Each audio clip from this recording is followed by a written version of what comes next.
Welcome to this week's End of Days Update, coming to you from Tulsa, Oklahoma. We had such a great time in Cobbs Creek, Virginia there at Cornerstone Church. Man, so much fun. And then we went to Missouri and we're at Lone Star Church there in Denver, Missouri. We had a great time, great crowds, amazing. People are so hungry about the coming of the Lord. It's exciting to see the stage set for us. It's amazing. We're so blessed and so privileged to watch the earth get set up for the entrance of the King.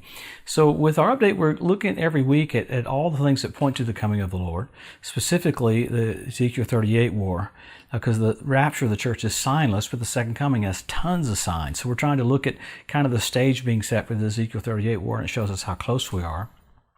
But man, this last week, so much stuff happened. I'm going to try to get into it bit by bit because it's just many things are on the table showing us how close we are. So why would we get into end time preaching? I heard one guy say, Joe, if you preach on the coming of the Lord, you just get everybody's hopes up. I said, that's exactly right. It's the hope that purifies you, even as you're pure. And also, there's more verses written about what it would look like right before the coming of the Lord than anything in the Bible. So the Lord wants us to have a heads up. He wants us to know the timing of His return. We've been kind of taught incorrectly over the years that we couldn't tell when He's coming back, when in fact, if you look at what's happening, you can obviously tell how close we are and the generation that Jesus is coming back. So let's pick up with what's happened around Israel. Man, so much is happening. I want to try to get into it.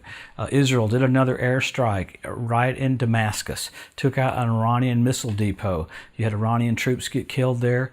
I mean, you had helicopters along with helicopter gunships, along with fighter jet F-16s and F-15s taking part in this. They said the explosions were massive. Now, that's a big deal to me because Isaiah 17 says that Damascus will be made a wasteland. One translation says it'll be removed from being a city. So you're watching Israel have to preemptively strike to protect itself because of all the weaponry heading down to Hezbollah. Israel took out a lead man with Hezbollah this last week in a targeted attack. Amazing, trying to keep them from attacking Israel. You had a drone strike on the northern part of Israel. Israel had to take it out. It was a Hezbollah drone coming down into northern Israel. I mean, so there's one little event after event after event that are pointing to basically a war in the Middle East, which is the Ezekiel 38 war.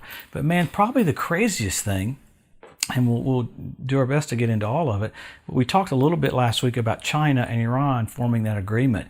Now, this is crazy. It's making Iran a Chinese, basically, colony. What it does is it gives China complete aerial and naval access to all of Iran. I mean, it's just absolutely crazy. You got Russia working in part with China, helping Iran with electronic warfare, radar jamming systems, and basically, for the United Arab Emirates or Saudi Arabia, they would go back to only having 2-minute warning if missiles were fired from Iran. I mean, in the middle of that, you got Iranian rockets fired on the northern part of Israel, even at American bases. Our American base there in Baghdad, it went right toward the embassy. Thank God the Patriot missile batteries took out some of those. But Iran's got crazy stuff happening right now. You had 9 explosions in the last week and a half. England was excited about it. No, those are things that Israel's having to preemptively strike Iran to slow down their nuclear weapons program.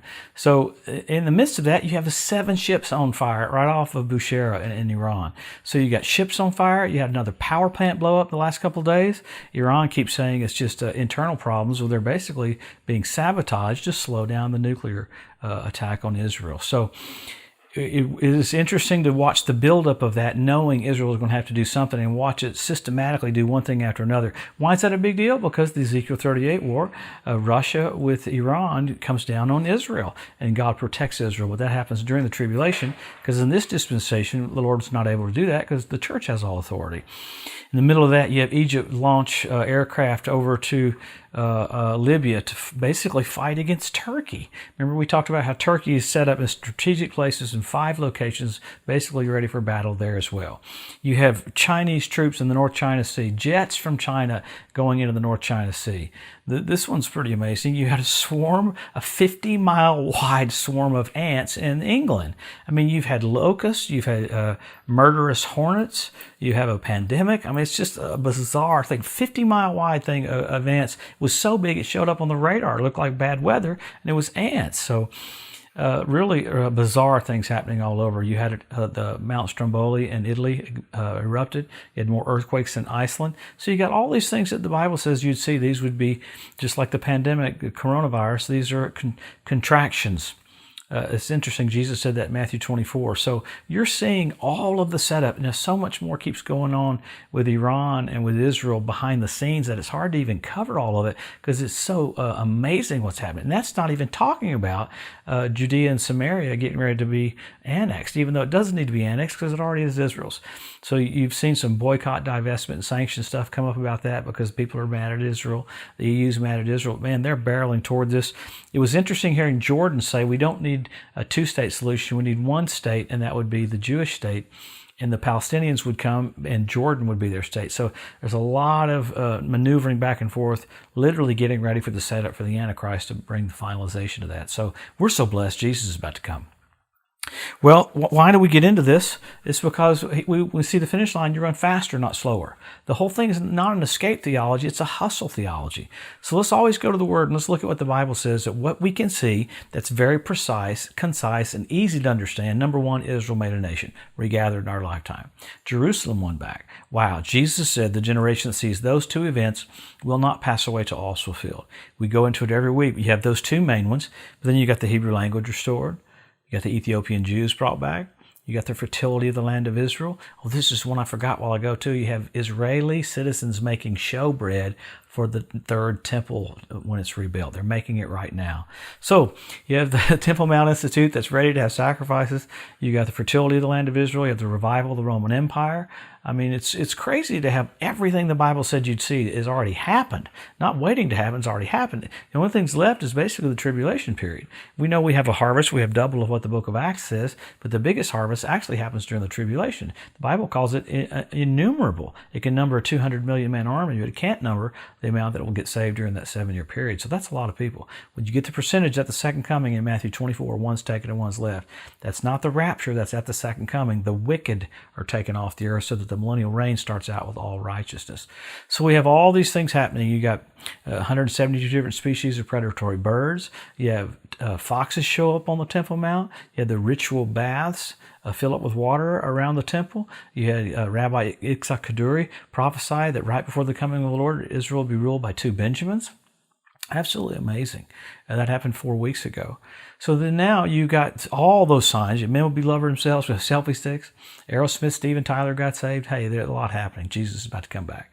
So with that, you had the blood red moons on Passover and Tabernacles. That's amazing. We don't say enough about that, but that's radical because the Lord's about to come back. Then you had the Bethlehem Star happen last year, first time in 2,000 years. So all these physical events pointing to the coming of the Lord. I mean, you had, I believe it's up to 53 flybys of asteroids this year already so far. Several of them, they saw them after the fact. So there's a lot of activity in the heavens pointing to the coming of the Lord. Solar eclipses and all these kinds of things happening on wild dates. Even think about President Trump and Vice President Pence. We know that Jesus will come back on the Feast of Trumpets. I mean, our president's name and vice president's name mean the coming of the Lord. That's crazy. So who would have ever thought Israel will be ruled by two Benjamins, and you say the president and vice president's name of America, and it means the coming of the Lord? Well, Jesus is about to come back. So aren't we privileged? All this information is because he loves you so much. He wants you blessed. He wants you excited. He wants you ballistically on fire to finish your race. This is how you finish your race. You accelerate. You don't just check out the finish line. The church has to wake up and be yelling at each other.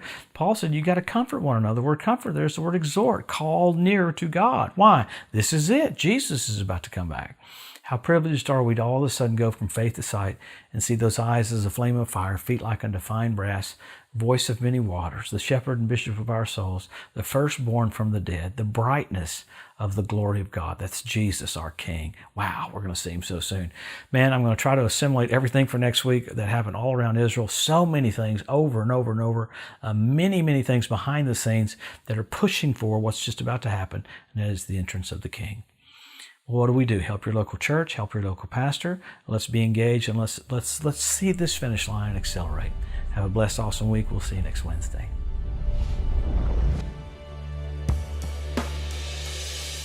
Thanks Thanks for joining us today at the End of Days Update. If you'd like to be notified every time there's a new post, just go to the EDU at josephmorris.com and subscribe to receive email alerts.